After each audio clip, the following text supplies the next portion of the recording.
Hello दोस्तों, welcome to my YouTube channel. आज हम आपके लिए UP triple S C PT 2022 के लिए जीएस के इंपॉर्टेंट क्वेश्चन सेक्शन लेके आए, जिसमें पहला देखो क्वेश्चन कह रहा है कि भारतीय संविधान के किस अनुच्छेद द्वारा अस्पृश्यता का अंत किया गया। तो आर्टिकल 17 के द्वारा अस्पृश्यता का अंत किया गया। अगर पहला ऑप्शन बात करें आर्टिकल 14 की, तो आर्टिकल 14 विधि के समझ समानता की बात करता है। आर्टिकल 19 थर्ड ऑप्शन है, तो आर्टिकल 19 जो है हमें 6 तरह की स्वतंत्रता प्रदान करता है। आर्टिकल 18 चौथा ऑप्शन जो है, आर्टिकल 18 उपाधियों का अंत करता है एक्सेप्ट शिक्षा और सेना की। दूसरा क्वेश्चन देखो, कह रहा है कि संविधान के किस अनुच्छेद में ग्राम पंचायत के गठन का प्रावधान किया गया है। तो संविधान के आर्टिकल 40 में ग्राम पंचायत के गठन का प्रावधान किया गया है। अगर हम बात करें आर्टिकल 44 की, तो आर्टिकल 44 जो है समान सिविल संहिता की बात करता है। अगर हमसे पूछे पहला राज्य जिसने समान सिविल संहिता को लागू किया है, तो गोवा पहला राज्य है जिसने समान सिविल संहिता को लागू किया है। अब हम देखें आर्टिकल 49 की, तो आर्टिकल 49 राष्ट्रीय स्मारकों को की रक्षा की बात करता है। 50 आर्टिकल मतलब आर्टिकल 50 जो है कार्यपालिका को न्यायपालिका से अलग करता है। थर्ड क्वेश्चन कह रहा है कि संसद के 2 सत्रों के बीच अधिकतम कितना अंतराल होना चाहिए। तो संसद के 2 सत्रों के बीच मैक्सिमम 6 मंथ का अंतराल होना चाहिए। चौथा क्वेश्चन कह रहा है कि भारत संविधान सभा के चुने हुए स्थायी अध्यक्ष हमसे पूछा है। तो राजेंद्र प्रसाद। अगर अस्थायी अध्यक्ष पूछता है तो डॉक्टर सच्चिदानंद सिन्हा।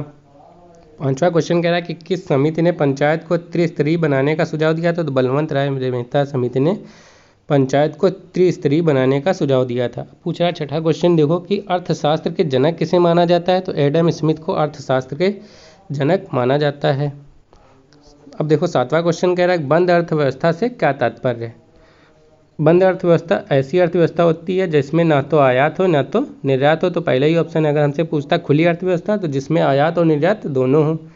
अब देखो आठवां क्वेश्चन कह रहा है कि भारत में हरित क्रांति की शुरुआत कब हुई थी। तो 1966 ईस्वी में किसके द्वारा, ई नॉर्मल बोरलॉग के द्वारा। हरित क्रांति में उन्नत प्रकार के बीजों की प्रयोग की बात कही थी। अगर पूछे हरित क्रांति का प्रभाव सबसे ज़्यादा किस पे पड़ा, तो गेहूँ पे सबसे ज़्यादा प्रभाव पड़ा था। नवा क्वेश्चन कह रहा है कि सबसे पहले विश्व के किस देश में जीएसटी लागू हुआ। तो फ्रांस में। भारत में कब लागू हुआ था, 1 जुलाई 2017 को। समिति कौन सी थी जीएसटी से रिलेटेड, विजय केलकर समिति। अब अगर हमसे पूछे सबसे पहले राज्य किसने जीएसटी बिल पारित किया था, तो असम पहला राज्य है जिसने जीएसटी बिल सबसे पहले पारित किया था। अब अगर हम बात करें 10वें क्वेश्चन की, भारत में औद्योगिकीकरण की प्रक्रिया किस पंचवर्षीय योजना में प्रारंभ की गई थी। तो दूसरी पंचवर्षीय योजना में औद्योगिकीकरण की प्रक्रिया स्टार्ट की गई थी। इस पंचवर्षीय योजना में 3 हैवी प्लांट स्थापित करने की बात हुई थी। पहला भिलाई रूस की सहायता से, दूसरा दुर्गापुर इंग्लैंड की सहायता से, तीसरा राउरकेला जर्मनी की सहायता से। अब अगर हमें ट्रिक्स से याद करना हो तो देखो, पहला भिलाई रूस की सहायता से। देखो भला की बात करें तो कौन सा देश है जिसने हमारा भला किया, तो रूस है। तो भिलाई रूस की सहायता से। दूसरा देखो राउरकेला जर्मनी की सहायता से। अगर केला हम खरीदने जाते हैं तो मनी मतलब पैसे से ही खरीदते हैं, तो हम केला को मनी से रिलेट करके राउरकेला को जर्मनी से देख सकते हैं। तो राउरकेला जर्मनी की सहायता से। तीसरा है दुर्गापुर इंग्लैंड की सहायता से। देखो दुर्गा माँ की हम पूजा करते हैं, पैर छूते हैं। लैंड यानी धरती माता के भी हम पैर छूते हैं। तो इससे हम रिलेट करके याद कर सकते हैं। 11वां क्वेश्चन हमसे पूछ रहा है कि 1885 में इंग्लैंड नेशनल कांग्रेस की स्थापना किसकी पहल पर की गई। तो 1885 में इंडियन नेशनल कांग्रेस की स्थापना A.O. ह्यूम के द्वारा की गई थी। कब, 28 दिसंबर 1885 को। कहाँ में, बम्बई में। 12वां क्वेश्चन कह रहा है कि आर्य समाज के संस्थापक कौन थे। तो स्वामी दयानंद सरस्वती आर्य समाज के संस्थापक थे। इसकी स्थापना कब हुई थी, तो 1975 ईस्वी में। कहाँ पे, बम्बई में। इसका मुख्यालय कहाँ है, लाहौर में। 13वां क्वेश्चन कह रहा है आज़ाद हिंद फौज का गठन किसके द्वारा किया गया था। तो आज़ाद हिंद फौज के वास्तविक संस्थापक जो थे वो सुभाष चंद्र बोस थे।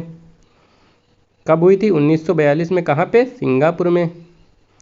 14वां क्वेश्चन देखो, कह रहा है कि 1905 में बंगाल का विभाजन किसके द्वारा किया गया। तो 1905 में बंगाल का विभाजन लॉर्ड कर्जन के द्वारा किया गया। बंगाल का काला दिवस जो बोलते हैं उसे 16 अक्टूबर को बोलते हैं। अब 15वां क्वेश्चन देखो, कह रहा है स्वतंत्रता मेरा जन्म सिद्ध अधिकार है और मैं इसे लेकर रहूंगा। यह कथन किसका है, तो बाल गंगाधर तिलक का यह कथन है। 16वां क्वेश्चन कह रहा है कि सिंधु सभ्यता का पत्तन नगर बंदरगाह कौन सा था। लोथल सिंधु सभ्यता का बंदरगाह था। अगर पूछे लोथल कहाँ पे है, तो लोथल गुजरात में है, किस नदी के किनारे? भोगवा नदी के किनारे। 17वां क्वेश्चन कह रहा है प्रथम बौद्ध परिषद कहाँ पर आयोजित की गई थी? प्रथम बौद्ध परिषद राजगृह में आयोजित की, दूसरी वैशाली में, तीसरी पाटलिपुत्र में, चौथी कश्मीर में। तो पहली दूसरी कहाँ पे थी? राजगीर में। यहाँ पे बी ऑप्शन सही है। अब 18वां क्वेश्चन देखो, कह रहा है कि किसे लाइट ऑफ एशिया कहा जाता है? तो महात्मा बुद्ध को लाइट ऑफ एशिया कहा जाता है। इनका जन्म कब हुआ था? 563 ईसा पूर्व में। कहाँ पे? कपिलवस्तु के लुम्बिनी में। अब देखो 19वां क्वेश्चन कह रहा है वेद शब्द का ज्ञान नहीं, वेद शब्द का अर्थ क्या होता है? अब बताइए वेद शब्द का अर्थ क्या होता है? वेद शब्द का जो अर्थ होता है वही होता है ज्ञान। वेद शब्द का अर्थ होता है ज्ञान, यहाँ पे अर्थ होगा।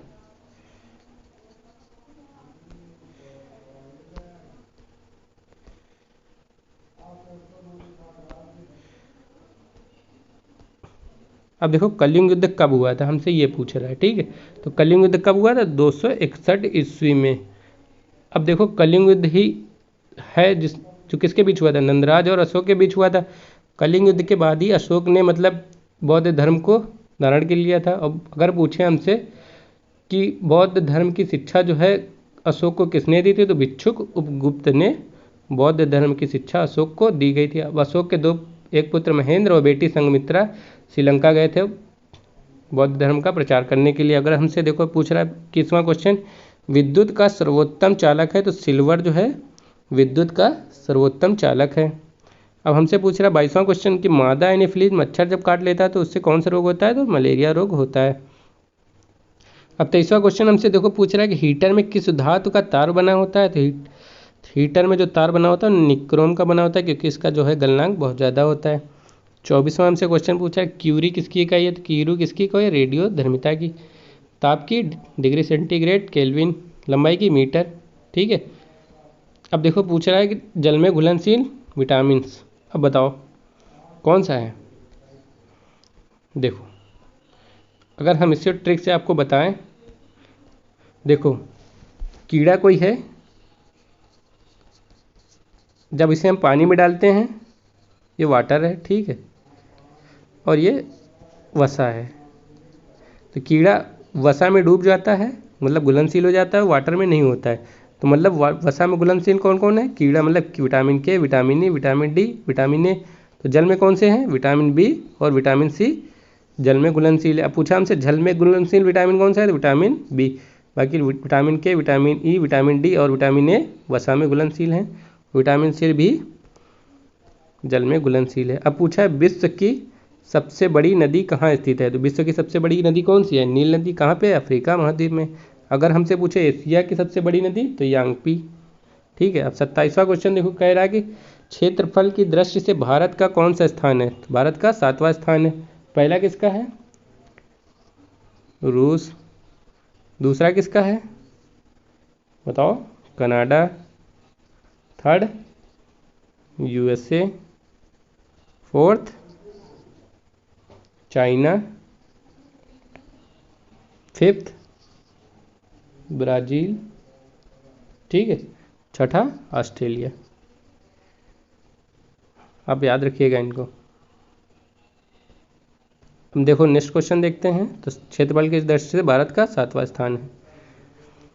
किस भारतीय राज्य की तट रेखा सबसे लंबी है? तो गुजरात राज्य की तट रेखा सबसे लंबी है। दूसरे नंबर पर आंध्र प्रदेश सेकेंड है, ठीक है।